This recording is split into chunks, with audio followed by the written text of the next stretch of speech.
చంద్రబాబు, సునీల్ మిట్టల్ భేటీ. సాంకేతిక విప్లవానికి సరికొత్త నిర్వచనం ఇవ్వాలని ఎప్పుడూ ఆరాటపడే ముఖ్యమంత్రి చంద్రబాబు నాయుడు, దేశంలోని టెలికాం దిగ్గజం సునీల్ భారతి మిట్టల్తో జరిపిన ఈ చర్చలు రాష్ట్ర ఐటీ రంగానికి కొత్త ఊపిరిపోయనున్నాయి. కేవలం మొబైల్ టవర్ల గురించి మాట్లాడుకునే సాధారణ భేటీ ఇది కాదు. ఏపీని అంతర్జాతీయ డిజిటల్ పటంలో నిలబెట్టే బృహత్తర ప్రణాళికను బీజం పడిన క్షణం ఇది.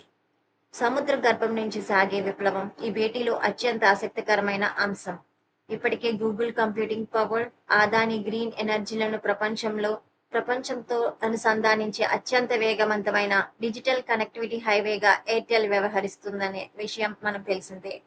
ఎయిర్టెల్ వైజాగ్ ఏఐ హబ్కు అవసరమైన అంతర్జాతీయ సముద్ర గర్భ కేబుల్ ల్యాండింగ్ స్టేషన్ మరియు హైస్పీడ్ జాతీయ ఫైబర్ గ్రిడ్ను అందిస్తుంది.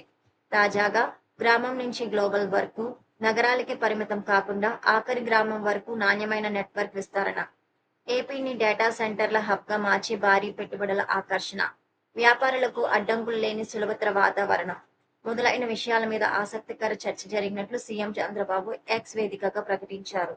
ఒకవైపు